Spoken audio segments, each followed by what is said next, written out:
ഇതാണ് പെണ്ണിന്റെ അമ്മ. നമസ്കാരം. ആസ് വെൽ ആസ് ഇത് ഹരി, എന്റെ ക്ലോസ് ഫ്രണ്ടാ.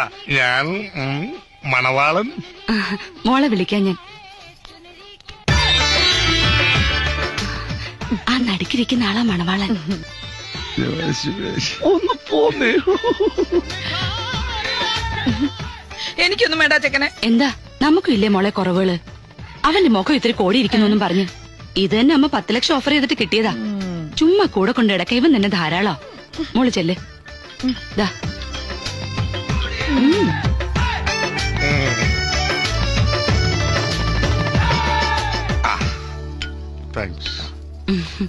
കഴിക്ക്. നമ്മള് തമ്മിൽ കഴിക്കൂ. ജിലേബി ലഡു കഴിക്കൂ. പെണ്ണിനോട് എന്തെങ്കിലും സംസാരിക്കൂ. എനിക്കൊന്നും സംസാരിക്കാനില്ല. നിനക്ക് പെണ്ണിനെ പറ്റില്ലേ? എന്റെ ഇഷ്ടത്തിന് നിങ്ങൾക്ക് വേണ്ടിട്ടല്ല കല്യാണം. ആ പെണ്ണെന്നുള്ള കുറവ്. എനിക്ക് ആ പെണ്ണിനെ ഇഷ്ടപ്പെട്ടു. എന്ന് നിങ്ങൾ പോയി സംസാരിക്കും. വൈഷുട്ടായി ഞാൻ സംസാരിക്കൂടാ. എന്താ പേര്? നീലാംബരി. നല്ല പേര്. അതെ, എന്തു ചെയ്യുന്നു? അമ്മയെ സഹായിക്കുന്നു. ബൈ ദ ബൈ, എന്താ ഹോബീസ്? ഐ മീൻ ഒഴിവ് സമയങ്ങളെങ്കിലും ചിലവഴിക്കുന്നു? ഒഴിവ് സമയം കിട്ടാറില്ല. ഈ കല്യാണം നമ്മൾ ഉറപ്പിച്ചിരിക്കുന്നു.